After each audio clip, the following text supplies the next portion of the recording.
मंगलमय मंगलकरणं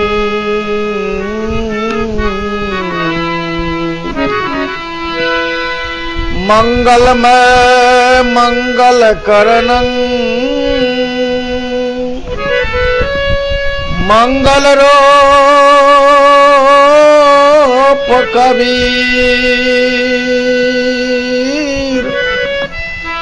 ध्यान धरत नाशत सकल कर्म जनित भवती।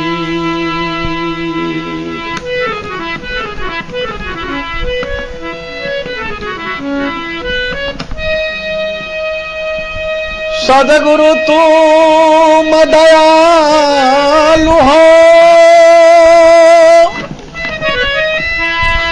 तू अलग मेरी दौड़।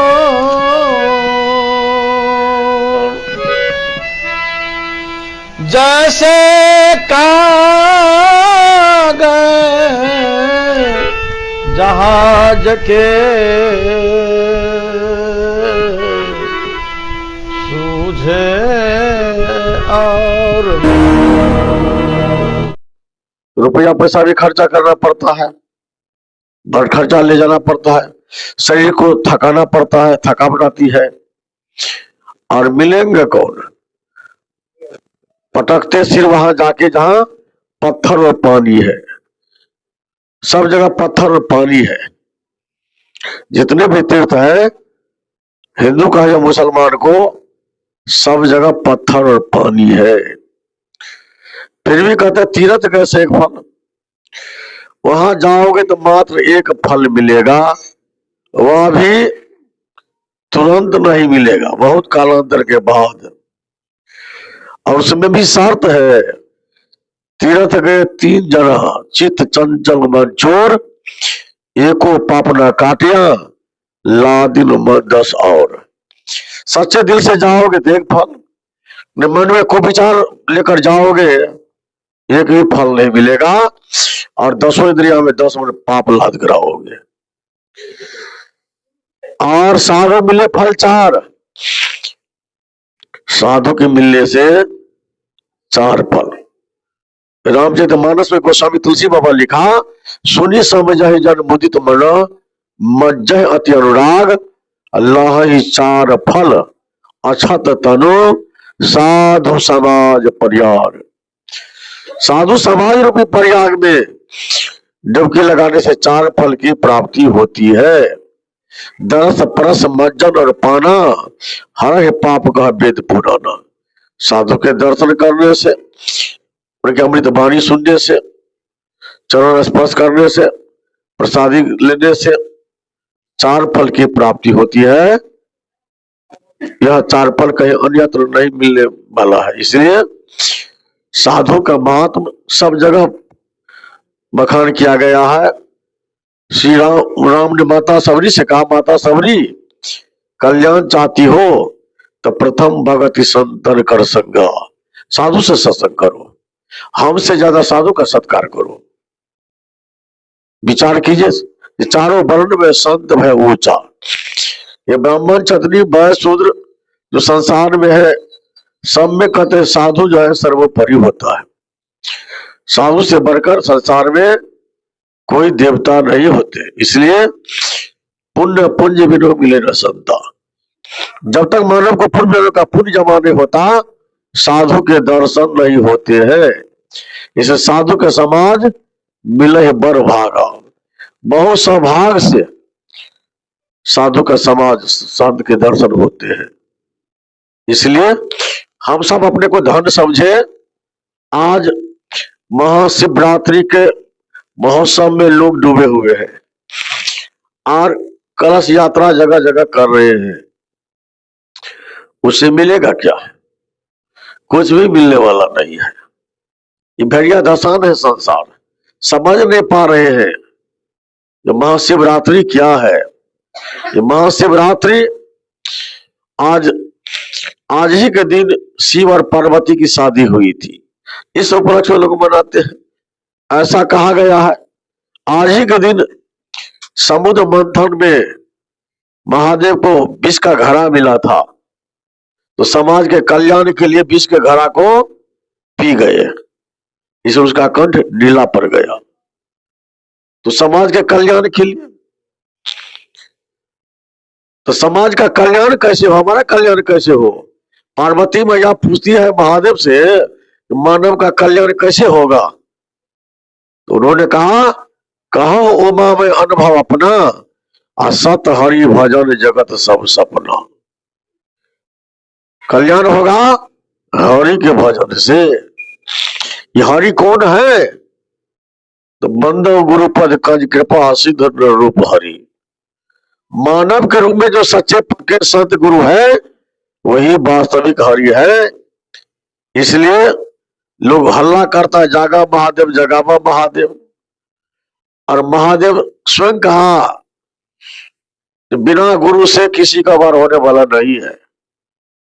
काकभूषुंडी जी पिछले जन्म में बहुत पहले शिव चर्चा में बैठे थे और गुरु महाराज के आने पर उनके प्रणाम नहीं किया, तो महादेव ही उनको श्राप दे दिया कि रे पापी, तू गुरु को प्रणाम नहीं किया, अपमान किया, अजगर की तरह बैठा है, जाओ तुम अजगर की जोन में जाना पड़ेगा।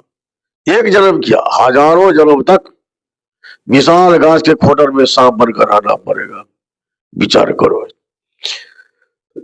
तो यदि महादेव के भजन से कल्याण होता तो महादेव के भजन में तो काकभूषुंडी जी थे ही ना, उनको श्राप क्यों दिया? पूछो रांची वाला हरिंदर नारायण से और नीलमा दीदी से, ये गांव गांव में महिला सब के कान में जो भूसा भर दिया है, दिमाग को एकदम घसका दिया है, जागावा महादेव के फेरा में पड़ा है। सब लोग जानते हो महादेव जागा, तीसरा नेत्र खोला तो कामदेव को भस्म कर दिया। महादेव जागा तो दूसरा मर्डर अपना ससुर लगा दक्ष को, और दक्ष के सिर को जोड़ने के लिए तीसरा मर्डर एक बकरा का। तो ससुर का मुंह देखा बकर मुंह, तो महादेव का ब्लड प्रेशर शांत हुआ। और चौथा मर्डर किया अपने हाथ से अपना बेटा गणपति बप्पा को। पार्वती स्नान करने गए थी, अब पहरेदारी में गणपति को रखी थी और आदेश दे रखी थी, बिना आदेश से किसी को अंदर मत आने देना। वो गई स्नान करने, उससे महादेव आ गए। महादेव बहुत उसको नेहरा विनती करते हैं, जो तू हट जाओ, हम हमारा घर है। कहा बिल्कुल नहीं, हो सुनने वाले हैं, किसी को नहीं जाने देंगे। और माता का आदेश नहीं जाने दिए, इसमें गुस्सा में आ गए। कहा क्या हम बच्चा से क्या करें, लौट गए। लेकिन अपना सारा सेनापति सिपाही सबको भेजा, जाओ उस बड़ा बदकट है, बदतमीज हो बच्चा, उसका कान पकड़ के वहां से हटाओ। और जो जो आए सबको मार मार के गणपति भगा दिया। तब देखा महादेव जी तो बड़ा बलगर है, लड़का बलवान है, कोई नहीं से जीता। अपने आए, फिर कहा अंतिम बार कहता हूं हट जाओ, और नहीं हटेंगे। तो दोनों बाप बेटा में युद्ध छिड़ा, बड़ी बड़ी देर तक युद्ध हुआ। अंत में गुस्सा में आकर महादेव त्रिशूल छोड़ दिया, तो गणपति का सिर कट के उड़ा। पार्वती को मालूम हुई, पार्वती अनशन में बैठ गई। ब्रह्मांड पृथ्वी डोलम डोल होने लगी, देवता सब हाहाकार मचाया। बहुत विनय किया, बहुत विनय, तब जाकर क्या हुआ? तो फिर उस समय में एक हाथी का मर्डर किया गया, हाथी का सिर कटा। तो हाथी का सिर कटा, वही सिर एकदम हाथी का सिर गणपति के धड़ में जोड़ा गया। फोटो में देखते हैं ना हाथियासुर। और उसके बाद एक मर्डर और हुआ। महादेव का सबसे बड़ा भक्त था लंकापति रावण, लेकिन गड़बड़ी क्या थी? गड़बड़ी थी तप में, विद्या में, धन में, बल में, सब में तो बहुत बड़े चढ़े थे, लेकिन गड़बड़ी थी, उनका भोजन गड़बड़ था।